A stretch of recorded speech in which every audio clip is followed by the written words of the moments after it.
মোহাম্মদ আলহাজ MMG ইমাম আশরাফ আলিমুল্লাহ সিদ্দিকী উত্তরবঙ্গের তলোয়ার নয়, সারা বাংলাদেশের ধারওয়ালা তলোয়ার। যাদেরকে দেখলে একদল ভয়ে কাঁপে যায়, থানায় তাই আব্বা ওই আশরাফ সিদ্দিকী যেন না আসে।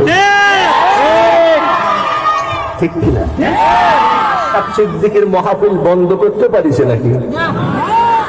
আমি বলি, যদি শুনি কোন এলাকায়, বলে হবিগঞ্জ অমুক এলাকায় বা নোয়াখালী অমুক এলাকায়, যদি বলে আমার এলাকায় আশরাফ সিদ্দিকী আসছিল, তাহলে নির্ভয়ে আমরা ওখানে দরুদ কিয়াম করতে পারি।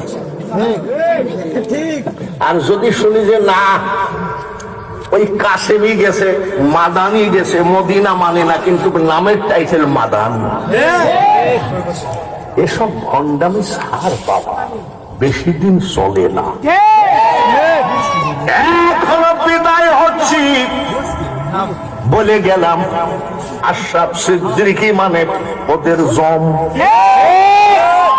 এমন একটা ধারাল তলোয়ার আশরাফ সিদ্দিকী, যার সামনে আমি মাঝে মধ্যে নয় প্রায় টাইম ফেসবুক দেখি, বাংলার এক পালোয়ান, এত নাম এত ফুটানি, ভয়ে বাহাস মাহফিলে আসে নাই, নাম বললাম না।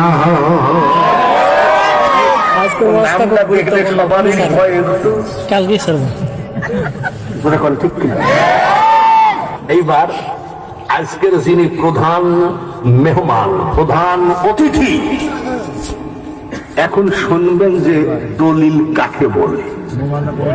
এ কানামুল্লাহ আয় না, ইংলিশে, তুই ইংলিশ তো জানিসই না, জানবি কি করে? তোরা তো এজিদের একেবারে পালিত পুত্র। বাংলাদেশের কোন পীর যদি বলে ইয়াজিদ রহমতুল্লাহের কোন দোষ ছিল না, তিনি ছিলেন কোরআনে হাফেজ, তিনি 100 রাকাত করে নফল নামাজ আদায় করতেন, এই বেঈমানের কাছে যারা মুরিদ হয় এদের বংশধর। খবরদার, চাপাবাজি করে বাংলার মাটিতে মার্কেট করা যাবে না। যেই দিকে তাকাও আল্লাহর ওলি ঘুমায় আসে। মনে কইরো না মাজার জ্বালায় দাও, মনে কইরো না পীরের খানকা জ্বালায় দাও। আল্লাহর ওলিরা যখন একটা হুঙ্কার মারবে, তোর 14 গোষ্ঠীর লোক ডাক্তারও খুঁজে পাবে না। আব্বা আসি, আসসালামু আলাইকুম ওয়া রাহমাতুল্লাহি ওয়া বারাকাতুহু। মুসল্লি ভাই, কেউ যদি কয় বাগদাদেতে জন্ম তোমার, ছিল রমজানের সময়, কাদেরিয়া আসুন, চিশতিয়া, কাদেরিয়া, নকশবন্দিয়া, মুজাদ্দিদিয়া, অনেকে ফুরফুরার বিরোধিতা করো। ফুরফুরারা এই দেশে একেবারে মানুষকে সুন্নত লেবাস লাগাইছে। আল্লামা রুহুল আমিন রহমতুল্লাহ আলাইহি, মঈজউদ্দিন হামিদি, ওনারা নাই, সব পর্দা করেছেন। আসুন, খবরদার, আজকে ফুরফুরার কিছু ইতিহাস আমি তো বললাম, আপনারা জানিয়ে নেন, একবারে সঠিক জানি শুনি, যেখানে সেখানে লাভ দিয়েন না। হক বেহক চিনাতে করেন, ঠিক কিনা? হক বেহক একটা ব্যাপার আছে না, জোরে করে আছে না? এক বেঈমান কি বলছে, আবু বকর আবার কয়বার হজ করেছে আর আমি কতবার হজ করেছি কোনো হিসাব নাই।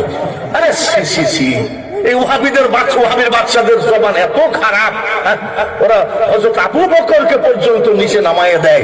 আল্লাহ তাআলা আমরা মৃত্যু শিকার, তাও সাহাবীদের সাথে, ওলিদের সাথে, নবীদের সাথে কোনো বেয়াদবি করে যেন কবরে না যায়। আসি, আসসালামু আলাইকুম ওয়া রাহমাতুল্লাহ। আবার দেখা হবে ইনশাআল্লাহ। আপনারা আমাদের জন্য দোয়া করেন, আর আমার জন্য দোয়া করে লাভ নাই, আমার তো এক পা কবরে 81 বছর বয়স। ওই আশরাফ সিদ্দিকীর জন্য দোয়া করেন, এই লোকটা মরে গেলে কিন্তু ওয়াহাবিরা কয় এইবার গেছে তোদের আব্বা।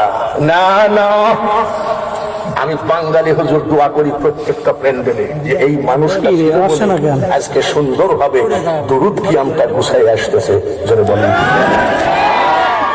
একটা মানুষ উঠা বসা করবেন না, চুপচাপ বসে আজকে ওয়াজগুলো শুনবেন এবং ওইভাবে আমল করবেন। আবার দেখা হবে। আসি, আসসালামু আলাইকুম ওয়া রাহমাতুল্লাহি ওয়া বারাকাতুহু।